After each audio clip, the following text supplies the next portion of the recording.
અમદાવાદમાં ભારે વરસાદ વચ્ચે અમદાવાદ મ્યુનિસિપલ કોર્પોરેશનનો ફાયર એન્ડ ઇમરજન્સી સર્વિસ વિભાગ 24 કલાક ખડે પગે રહીને કામગીરી કરી રહ્યો છે। 23 જુલાઈના સમગ્ર દિવસને લઈને 24 જુલાઈની સવારે 10 વાગ્યા સુધી વિભાગે કુલ 132 ઇમરજન્સી કોલ ઉપર ત્વરિત પ્રતિસાદ આપ્યો, જેમાં 36 રેસ્ક્યુ, 16 સ્ટ્રક્ચર કોમ્પ્લેક્સ તેમજ 53 વૃક્ષ ધરાશાયી થવાના બનાવ અને 27 ફાયર કોલનો સમાવેશ થાય છે।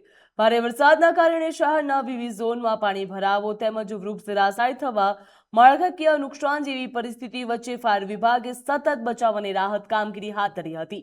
વિભાગ દ્વારા રેસ્ક્યુ ઓપરેશનને લઈને વૃક્ષો હટાવવા, ફાયર કોલ અને જોખમી વિસ્તારોમાં તાત્કાલિક કાર્યવાહી કરવામાં આવી હતી। અમદાવાદ મ્યુનિસિપલ કોર્પોરેશન દ્વારા ફાયર વિભાગે જણાવ્યું હતું કે વરસાદી પરિસ્થિતિમાં નાગરિકોની સુરક્ષા માટે ટીમો સતત સજ્જ છે અને દરેક ઇમરજન્સી કોલ ઉપર ઝડપથી પ્રતિસાદ પણ આપવામાં આવી રહ્યો છે।